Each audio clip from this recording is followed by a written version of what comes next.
The federal government has agreed to pay an extra $25 billion to fund public hospitals and end with a standoff with state and territory governments.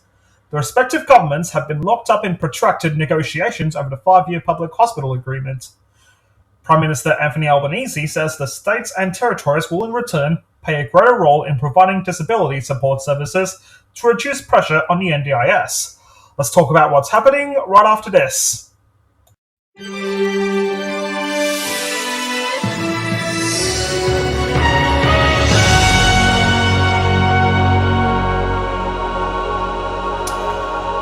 Prime Minister Anthony Albanese has bowed to mounting pressure from the states and promised $25 billion for public hospitals in a bid to end a months-long standoff. The nation's leaders met in Sydney at a national cabinet meeting Friday morning, finally securing a deal on a new 5-year funding agreement for public hospitals. Mr. Albanese said the extra $25 billion was part of a record almost $220 billion the Commonwealth would provide the states over the next 5 years. We've reached a landmark agreement to deliver record funding to state and territory hospitals, but also to secure the future of National Disability Insurance Scheme, he said. The agreement represents one of the most significant national reforms in living memory.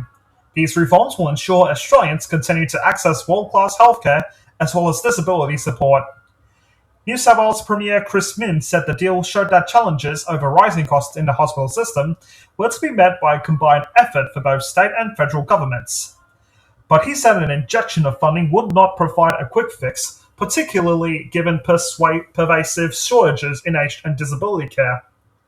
It will go a long way to solving those problems, but those challenges have been in the system for a while, and it won't simply be a question of funding from the state or the Commonwealth, he said.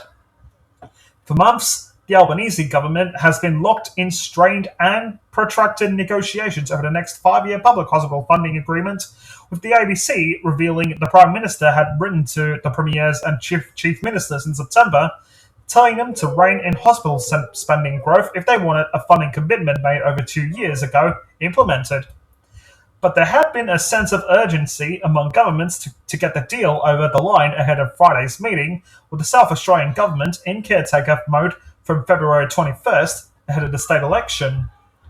Federal Health Minister Mark Butler on Thursday conceded if an agreement was not squared away by then, it would be difficult to secure a deal by the time a 1-year interim funding agreement expired in June. Under the 2023 National Cabinet Agreement, the federal government committed to increasing its share of public hospital funding to 42.5% by 2030 and 45% by 2035. In exchange, the states and territories agreed to deliver some disability services outside the National Disability Insurance Scheme, like Thriving Kids, a program for children with mild and moderate developmental delays and autism.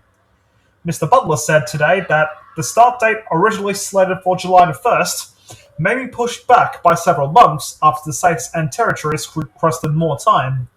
Speaking after the meeting, Mr. Albanese said the rollout of the scheme would now start October 1st, with the aim of being fully operational by January 2028.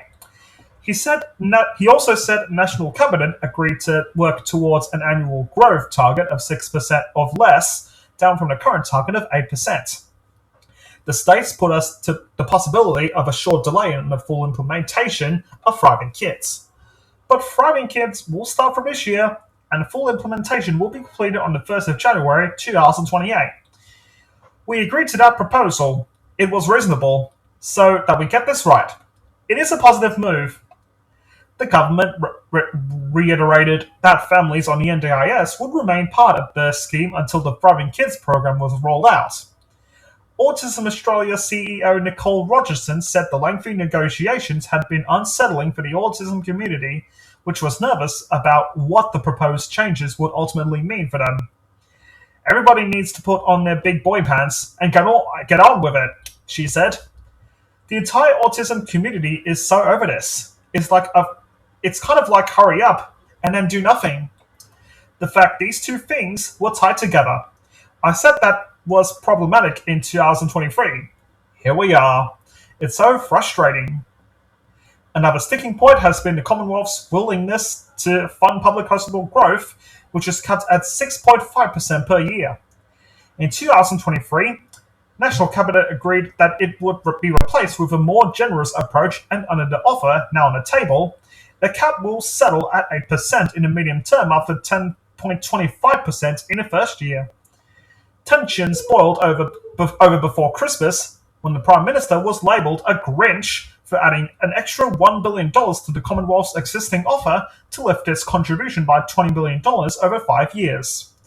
The offer came with an additional sweetener, an extra $2 billion over 4 years to deal with the increasingly political problem of aged care patients languishing in public hospital beds.